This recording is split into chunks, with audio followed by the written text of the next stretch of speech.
भक्तों, ओम नमः शिवाय।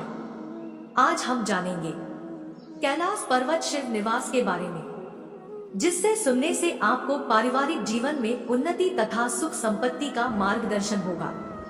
अगर आप चैनल पर नए हैं तो चैनल को लाइक और सब्सक्राइब जरूर करें, और आप शिव के सच्चे भक्त हैं तो कमेंट में ओम नमः शिवाय जरूर लिखें। तो चलिए शुरू करते हैं। कैलाश के अपने अनुभव और समझ को मैं कभी व्यक्त नहीं कर सकता। मेरे लिए वह इतना बड़ा है कि मैं उसके लिए मरने को तैयार हूँ। मैं बस इतना ही कह सकती हूँ। जब पहले जैन तीर्थंकर ऋषभदेव कैलाश पर्वत आए तो उनका एक ध्येय था। उन्होंने कैलाश के बारे में बहुत कुछ सुना था, इसलिए उन्होंने सोचा कि वह इस सारे ज्ञान को समेट कर दुनिया के लिए कुछ करेंगे। जब पहले जैन तीर्थंकर ऋषभदेव कैलाश पर्वत आए तो उनका एक ध्येय था। उन्होंने कैलाश के बारे में बहुत कुछ सुना था, इसलिए उन्होंने सोचा कि वह इस सारे ज्ञान को समेट कर दुनिया के लिए कुछ करेंगे। वह इस पूरी प्रक्रिया के प्रति ग्रहणशील व्यक्ति थे। कैलाश के संपर्क में आने के बाद उस ज्ञान को लेकर दुनिया में जाने और कुछ करने की बजाय उन्होंने इस पर्वत में विलीन होने का फैसला कर लिया। वह उसका एक हिस्सा बन गए। वह इस पूरी प्रक्रिया के प्रति ग्रहणशील मुनि थे। कैलाश के संपर्क में आने के बाद उस ज्ञान को लेकर दुनिया में जाने और कुछ करने की बजाय उन्होंने इस पर्वत में विलीन होने का फैसला कर लिया। वह उसका एक हिस्सा बन गए। थोड़ी गहराई में इसका स्वाद चखने वाले किसी भी प्राणी के लिए इस प्रलोभन से बचना मुश्किल है। जब आप इसके संपर्क में आते हैं तो आप सोचने लगते हैं, यही सब कुछ है, हम क्यों ना ऐसा करें। बाकी सभी चीजें हमने अपने लिए जो छोटे मोटे लक्ष्य तय किए हैं वे अर्थहीन हो जाते हैं। यह मृत्यु की कामना नहीं है। जब अमर होने का अवसर आपको दिखता है तो वह एक जबरदस्त प्रलोभन होता है। जब इतनी भव्य चीज का हिस्सा बनने की संभावना आपके सामने आती है तो इस प्रलोभन से बचना मुश्किल हो जाता है। कैलाश पर्वत एक जबरदस्त आध्यात्मिक पुस्तकालय है। बौद्ध लोग कैलाश को अस्तित्व की धुरी मानते हैं। सुदूर पूर्वी एशियाई देशों से लेकर भारतीय उपमहाद्वीप और मध्य एशियाई देशों तक हर जगह, यहाँ तक कि मध्य पूर्व जितने दूर के स्थानों में भी कैलाश को सदियों से बहुत पवित्र जगह माना जाता रहा है। पिछले 100-200 सालों में वह जागरूकता कम हुई है, क्योंकि उसे बनाए रखने के लिए कोई सक्रिय संस्कृति नहीं है। मगर आज भी लोगों के ऐसे छोटे छोटे समूह हैं जो इस बारे में जागरूक है। हिंदू जीवन शैली में कैलाश को शिव का निवास कहा जाता है।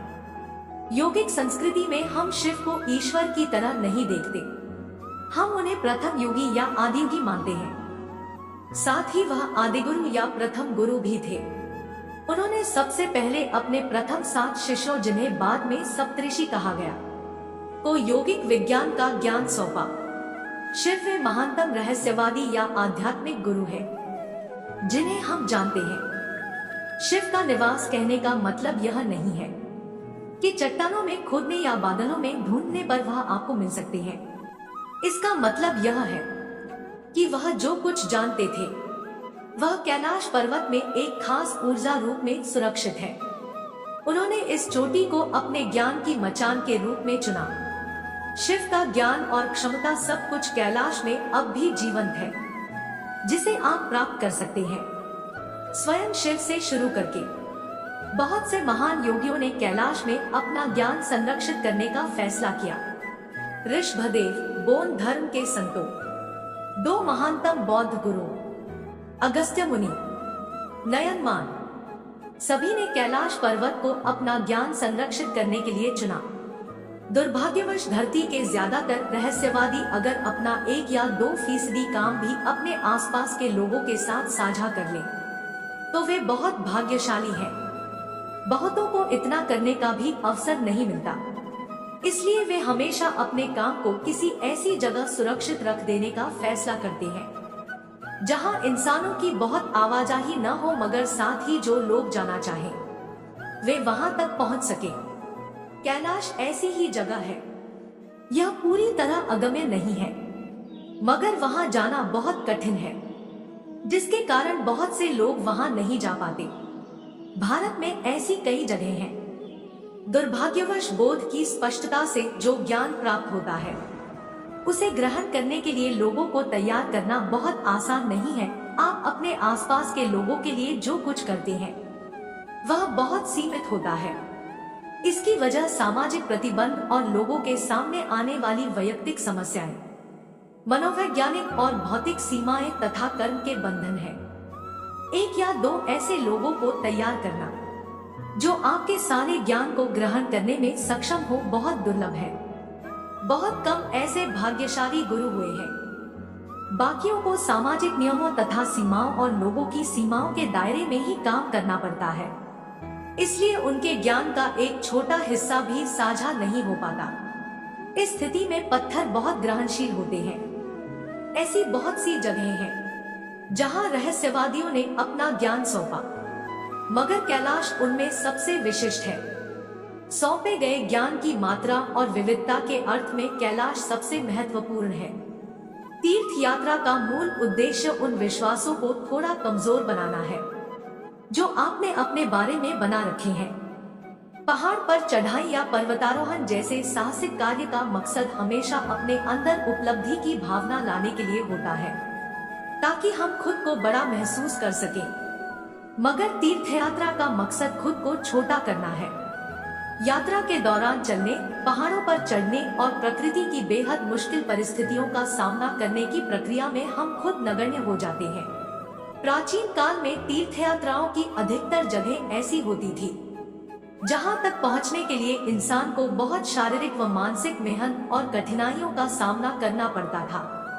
इस पूरी प्रक्रिया में इंसान खुद को जितना बड़ा समझता है, उससे कम महसूस करने लगता है। आज हमारे सामने ज्यादा आरामदेह स्थितियां हैं। हम हवाई जहाज से जाते हैं, फिर गाड़ी में बैठते हैं और बस थोड़ा बहुत पैदल चलते हैं। शारीरिक तौर पर हम 1000 साल पहले जैसे थे, उससे कहीं अधिक कमजोर हो गए हैं। यह विकास की क्रमिक अवस्था नहीं है, यह एक सामाजिक समस्या है, क्योंकि कहीं ना कहीं हम उन सुविधाओं और सहूलियतों का ठीक से लाभ उठाना नहीं जानते जिन्हें इंसान की प्रतिभा ने हमारे जीवन में ला दिया है। हमने इंसानी प्रतिभा से प्राप्त सुविधाओं और सहूलियतों का अपनी खुशहाली के लिए लाभ नहीं उठाया। हमने खुद को और कमजोर बनाने, अपने और अपने वातावरण के लिए अधिक कष्टदायक स्थितियां उत्पन्न के लिए उनका इस्तेमाल किया है। उन सुविधाओं और सहूलियतों के कारण ही धरती या धरती से मिलने वाली चीजें इंसानों के लिए अधिक मुश्किल होती जा रही है। तो तीर्थयात्रा का मूलभूत विचार प्राचीन समाज के मुकाबले आधुनिक समाजों के लिए ज्यादा महत्वपूर्ण हो जाता है। गंतव्य के अर्थों में यह कैलाश तीर्थयात्रा शायद वो सबसे महान यात्रा है जो हम कर सकते हैं।